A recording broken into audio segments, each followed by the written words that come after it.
Hello everyone and welcome back our channel. तो कैसे आप सभी कमेंट करके बताएं। आई होप कि आप सभी अपने एग्जाम का तैयारी बहुत ही अच्छे से कर रहे होंगे। तो गाइस अभी का जो हमारा वीडियो वेरी वेरी इंपॉर्टेंट होगा, बिकॉज इस वीडियो के अंदर हम जानेंगे ना कि क्वेश्चन जो सेट करता है वो किस तरीके से क्वेश्चन सेट करता है, हम किस बुक से प्रिपरेशन करें और क्वेश्चन सेट करने वाला के माइंड में क्या चलता है।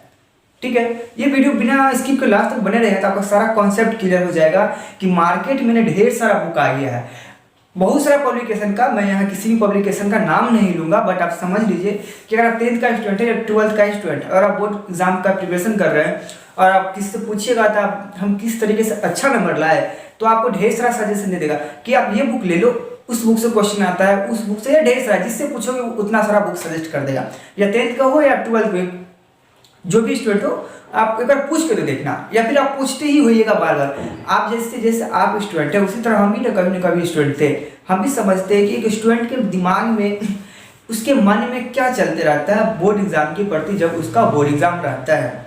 क्योंकि देखिए बोर्ड एग्जाम आप लोग एक ही बार देते, भगवान ना करे कि आप लोग कभी दोबारा दे, हमेशा एक ही बार दीजिए। एक ही बार होता है आप लोग के लाइफ में, 10th हुआ या 12th हुआ, एक बार होने के बाद तो उसका टेंशन ही खत्म हो जाता है। बट एक ही बार जो होता है ना, बार बार देने वाला सिस्टम रहता है तो कोई झंझट ही नहीं रहता है। तो उसके लिए बहुत सारा माइंड में क्वेश्चन आता है कि सारे क्वेश्चन का पैटर्न किस तरीके से सेट होता है। सपोज आप मान लीजिए कि आप एक टीचर है, ठीक है ना। सपोज कीजिए कि आप एक टीचर है और मैं आपका प्रिंसिपल हूँ, ओके ठीक है। तो आपको मैं बोला कि आप क्वेश्चन सेट कीजिए, ठीक है, क्लास 10th का क्वेश्चन सेट कीजिए, क्लास 12th का क्वेश्चन सेट कीजिए।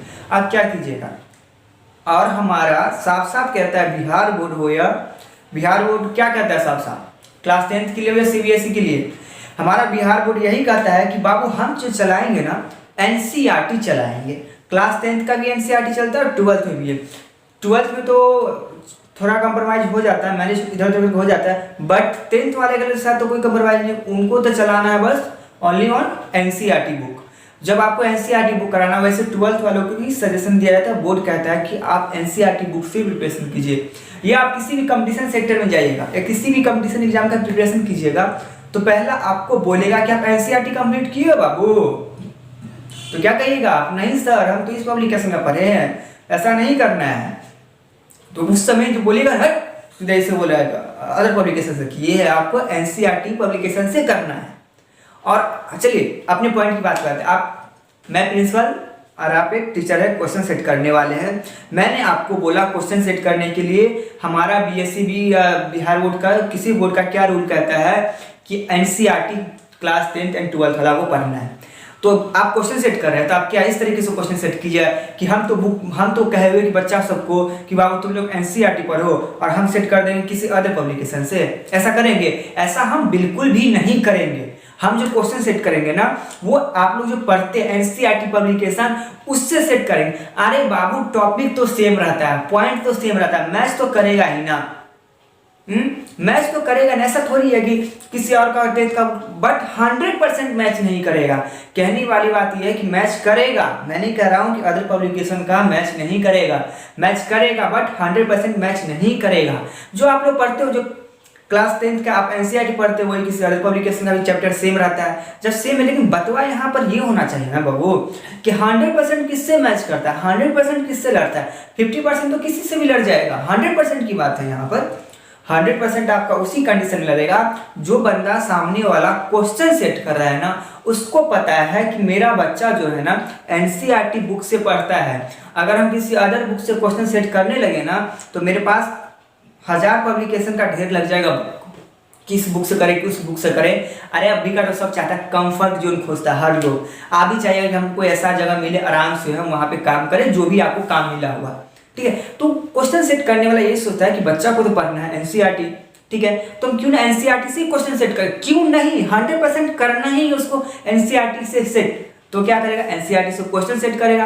तो एनसीईआरटी का आप लोग को प्रिपरेशन किस तरीके से करना, तो आप तो ये बात समझ गए ना कि बोर्ड पर जो क्वेश्चन सेट करता है वो एनसीईआरटी बुक से करता है, ना किसी अदर पब्लिकेशन से, ठीक।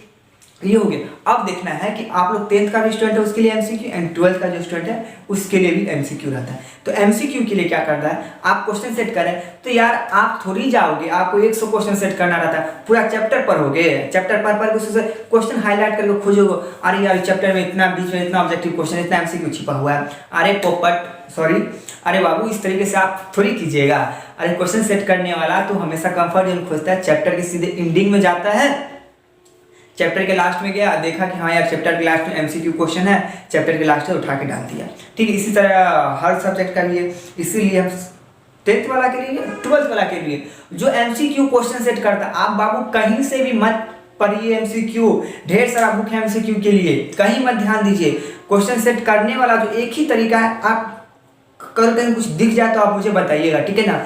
बट जो क्वेश्चन सेट करता है ना उसका एक ही तरीका है, बुक लेता है एनसीईआरटी बुक उठाता है, क्लास 10th हो या 12th वाला, चैप्टर के लास्ट में जाता है, चैप्टर के एंडिंग में जाता है, देखता है 5-6, आप देखिएगा अगर आपके पास बुक है तो ओपन करके देख सकते हैं, चैप्टर के लास्ट में 5-6 एमसीक्यू क्वेश्चन रहता है। चलो मैक्सिमम 20-30, इससे ज़्यादा तो नहीं होगा, बट अदर बुक में क्या हो जाएगा 100, 200, 500 इस तरीके से। अरे बाबू अगर मैं आपको बोल दूँ कि एक चैप्टर है, इस चैप्टर में से एमसीक्यू खोज के निकालो, तो मैं मिनिमम बात कर रहा हूँ, कम से कम बोल रहा हूँ, एक चैप्टर में 200 प्लस एमसीक्यू आप रख दोगे।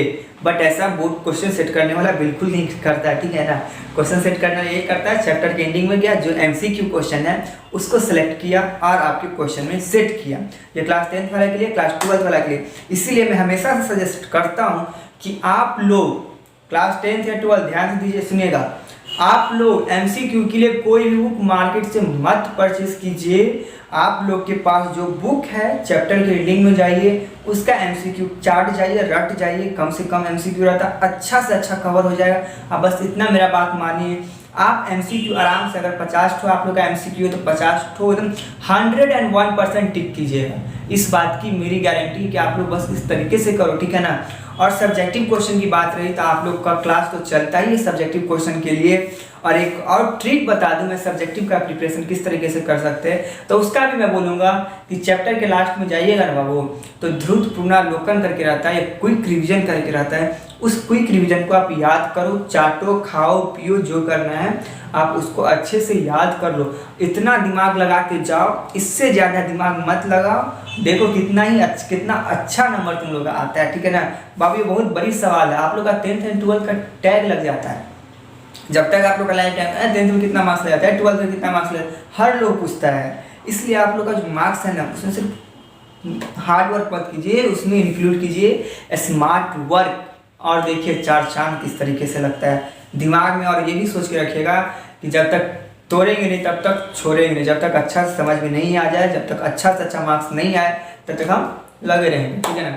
आई होप कि आपको अच्छे समझ में आ गया होगा। कहीं कुछ दिक्कत है, कहीं कुछ प्रॉब्लम है तो आप मेरे से डायरेक्ट कॉल भी कर सकते हैं, कॉल करके कांटेक्ट कर सकते हो, व्हाट्सएप पे कांटेक्ट कर सकते हैं, टेलीग्राम पे कर सकते हो। अरे बाबू आप जिस तरीके से हेल्प चाहते हो आप मुझसे कर ले सकते हो।